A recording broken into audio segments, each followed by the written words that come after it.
জয়পুরহাটের বিভিন্ন গ্রামের মাঠে এখন হলুদ সরিষা ফুলের সমারোহ।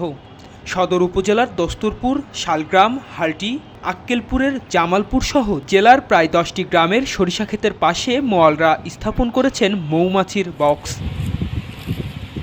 বিগত বছরগুলোতে অন্য জেলা থেকে মোয়ালরা বেশি আসতেন এই জেলায়, তবে এবার জয়পুরহাট জেলার অনেক তরুণ উদ্যোক্তা এই মৌচাষ শুরু করেছেন। প্রতিটি খামারে রয়েছে 50 থেকে 300টি পর্যন্ত বক্স। মৌমাছিরা সারাদিন সরিষা ফুল থেকে মধু আহরণ করে নিয়ে আসেন, আর এখানে প্রকৃত উপায়ে তৈরি হয় ভেজালমুক্ত মধু। বিক্রি করে বেশ লাভবান হচ্ছে মোয়ালরা। 4 থেকে 5টা টিম এখানে জয়পুরহাটে আমরা খামার নিয়ে আসছি। তার মধ্যে আমার খামারে আছে 100 বক্স। 100 বক্স থেকে ইনশাল্লাহ সরিষার সর্বনিম্ন মাটা মধু উৎপাদন করলে প্রায় 40 থেকে 50 টনের মতো আমি উৎপাদন করতে পারবো।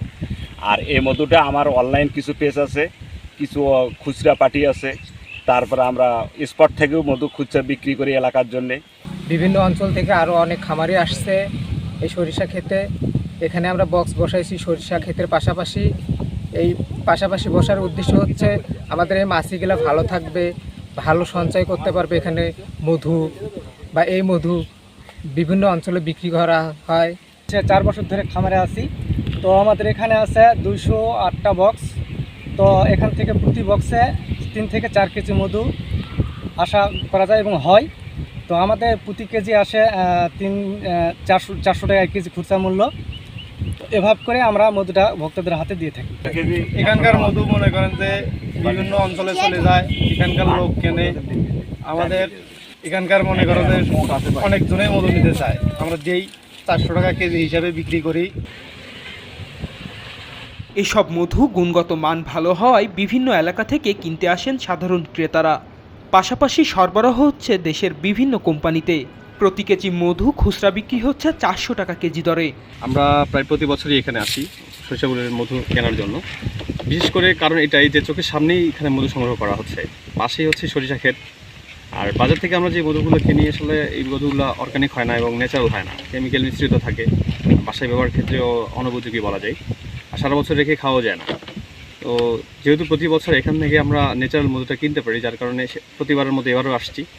প্রাকৃতিক পরিবেশে এখানকার মধু অনেক ভালো, এই জন্য আমিও ওর কথা শুনে আমি এখানে আসছি মধু নিতে। আজকে 1 কেজি মধু কিনবো, আর এরা প্রতি বছরই এখানে আসে, এই জন্য আমরাও আসি আর কি মধু নেওয়ার জন্য। সরাসরি ফুল থেকে যে মধুটা আসে মাছির, এই মধুটা আমি সারা বছরের জন্য আমার ছেলে মেয়েদের খাওয়ানোর জন্যই আমি নিতে আসি। আজকেও নিতে আসি, এবং দামেও বাজার থেকে একটু সাশ্রয় হয়, এই জন্যই এখানে আসি। এনাদের এখানে যেটা হয় সেটা পুরোটাই হলো মানে ন্যাচারাল প্রাকৃতিকভাবে এনারা হলো এখান থেকে সরিষার ফুল থেকে মধু সংগ্রহ করে থাকে। মৌচাষীদের প্রশিক্ষণ, নিবন্ধন ও ঋণ সহায়তা সহ অন্যান্য সহযোগিতা দেওয়ার কথা জানালেন জয়পুরহাট বিসিকের কর্মকর্তা। ফুল ও ফসলের উৎপাদন বৃদ্ধিতে মৌমাছি গুরুত্বপূর্ণ ভূমিকা পালন করে। মৌমাছি থেকে যে শুধু আমরা মধু পাই তাই না, শুধু মৌমাছি থেকে আমরা যে রয়্যাল জেলি পাই এটা মানব দেহের জন্য খুবই গুরুত্বপূর্ণ। সেই সাথে মৌ চাষ করলে ফসল উৎপাদন কয়েক গুণ বৃদ্ধি পায়। বিসিক এই শিল্পের উন্নয়নের জন্য 1967 সালে থেকে বিভিন্ন পদক্ষেপ গ্রহণ করেছে। আমরা এই বছরও বিসিক বাসেরহাট দিনাজপুরের সহযোগিতায় এই জেলায় 15 জনকে প্রশিক্ষণ দিয়েছি। আমরা এই শিল্পের উন্নয়নের জন্য তাদের প্রশিক্ষণ, ঋণ সহায়তা প্রদান, নিবন্ধন এবং আইডি কার্ড দিয়ে থাকি। আশা করা যাচ্ছে এই সরিষার মৌসুমে এই জেলায় প্রায় 30 মেট্রিক টন মধু উৎপন্ন হবে।